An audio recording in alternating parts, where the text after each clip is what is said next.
Exhaust fan लगा दिए हैं, लेकिन उनको चलाने का एक समय रहता है। 3 घंटे का समय जो है वह पर्याप्त है अभी प्याज में हवा देने के लिए। प्याज की उन्नत खेती यूट्यूब चैनल पर आप सभी मित्रों का स्वागत, वंदन, अभिनंदन। किसान मित्रों, मैं हूं आपका कृषक मित्र और आप बने हैं अपने यूट्यूब चैनल प्याज की उन्नत खेती पर। किसान मित्रों, आज हम बात करने वाले हैं ऐसे टॉपिक की जिससे हर किसान यही चाहता है कि अब जो गर्मी गिर रही है इससे कैसे निजात पाया जाए। हमारी फसल जो हमने स्टॉक करी हुई है, हमारी प्याज की फसल जो हमने स्टॉक करी हुई है, उसको किस प्रकार से बचाया जाए। तो किसान मित्रों, आज हम इसी टॉपिक के ऊपर हमारे वीडियो में चर्चा करने वाले हैं, क्योंकि बहुत सारे क्षेत्रों में 45, 46 और 47 डिग्री तक तापमान हो चुका है।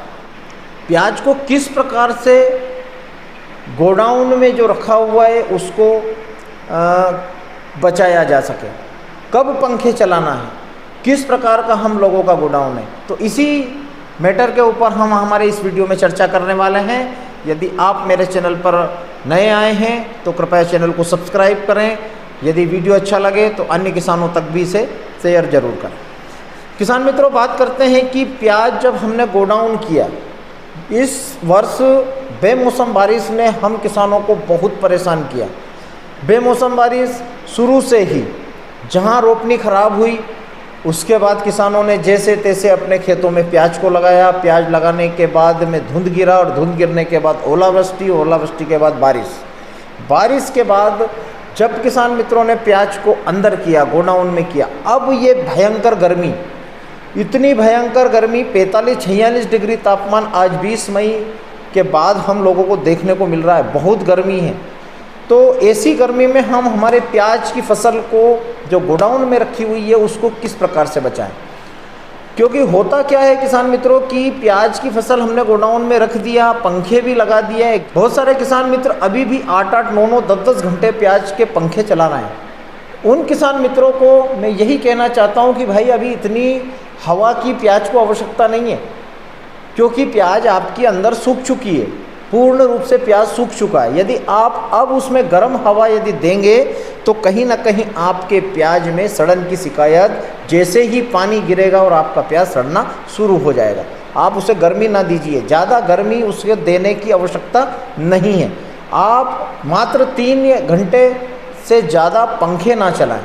आपका गोडाउन यदि टीन सेट वाला है तो उसमें किस प्रकार से आप लोगों को पंखे चलाना है। आपका गोडाउन यदि छत वाला है तो उसमें किस प्रकार से आपको पंखे चलाना है। दोनों का समय अलग अलग रहेगा, गर्मी में भी अलग रहेगा और बारिश के समय में भी दोनों का समय अलग अलग रहता है। गर्मी के समय में क्या होता है कि जब छत वाला मकान रहता है, दिन में उसका छत बहुत गर्म हो जाता है, रात की 2-2 बजे तक छत ठंडा नहीं होता और सफोकेशन अंदर बना रहता है। तो ऐसे सफोकेशन से बचने के लिए अंदर वो सफोकेशन और वो गर्मी, जो हीट वाली गर्मी जो छत के नीचे रहती है, उससे हम लोगों का जो जान घबराता है, वैसे ही हमारे प्याज का भी जान घबराता है। तो आप उस सफोकेशन वाली गर्मी से अपने प्याज को बचाने के लिए पंखे का जो समय है वह सुबह का रखें। सुबह 6 से 9, सुबह आप 6 बजे उठते हैं उस टाइम पे पंखे चलाइए और 9 बजे पंखे को बंद कर दीजिए। 3 घंटे का समय जो है वह पर्याप्त है अभी प्याज में हवा देने के लिए। और जो टीन सेट वाला जो हम लोगों का गोडाउन है उसमें उसका यदि आप उसको 6 से यदि 9 चलाएंगे तो सुबह 7 बजे सूरज भगवान की गर्मी बहुत तेज़ हो जाती है। 35-36 डिग्री तापमान रहता है सुबह 7:30, 8 बजे, 9 बजे तक। तो इसलिए आप टीन सेट वाले मकान में भी, गोडाउन में भी आप पंखे का समय रखें सुबह 4 से सुबह 7। ये समय उपयुक्त रहेगा, क्योंकि टीन सेट वैसे ठंडा जल्दी होता है। आप लोग यदि रात को भी चलाएं, 10 बजे बाद भी यदि पंखे को चलाएंगे तो भी अच्छा रहेगा। 10 से आप 12 चला लें, 10 से 3 चला लें। लेकिन रात में उठने की एक किसान मित्रों को समस्या रहती है, क्योंकि आजकल के नवयुवक किसान अधिकतर, मैं हर किसान की नहीं बोल रहा हूँ, जो नवयुवक मेरे किसान मित्र हैं वह शायद सुबह 5 बजे नहीं उठते हैं। तो आप जल्दी उठने का जो प्रयास है आपका वह करें और जल्दी सोने का प्रयास करें।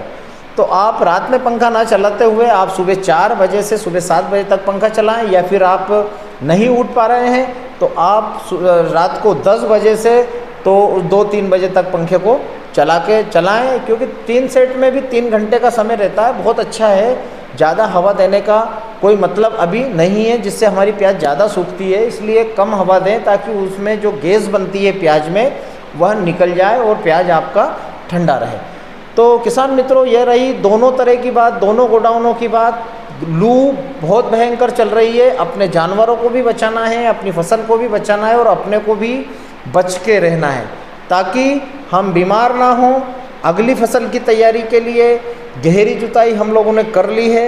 सोयाबीन की मध्य प्रदेश में, महाराष्ट्र में, राजस्थान के बहुत सारे क्षेत्रों में सोयाबीन की बोनी अब शुरू होने वाली है। अच्छी किस्मों का चयन हम लोगों को करना है, कौन सी किस्म हम लोगों को लगाना है और जो उत्पादन दे सके, उत्पादन अच्छा हो, क्योंकि इस बार शुरुआत में बारिश कम बता रहे हैं और बाद में मौसम विभाग बता रहा है कि सितंबर में या सितंबर एंड तक बारिश होगी। तो इस प्रकार से 2 से 3 किस्मों का चयन हम लोगों को, हम किसान मित्रों को करना है। तो कौन सी 2 से 3 किस्में हैं किसान मित्रों, आप उसका चयन अपने तरीके से करें। जिन खेतों में आपने पिछले वर्ष 90 से 92 दिन की सोयाबीन की वैरायटियाँ देखी, 90 से 95 दिन की देखी, 95 से 110 दिन तक की भी वैरायटियाँ देखी, तो आप लोगों को किस प्रकार से कौन सी सोयाबीन उपयुक्त रहती है उसका चयन करना है। ये लिस्ट मैं आपको दे रहा हूँ, इनमें से आप कौन सी भी सोयाबीन का चयन कीजिए, बहुत अच्छी किस्में हैं, आपको उत्पादन अच्छा होगा। तो बने रहे मेरे साथ प्याज की उन्नत खेती यूट्यूब चैनल पर। जय बलराम, जय किसान, जय जवान, भारत माता की जय।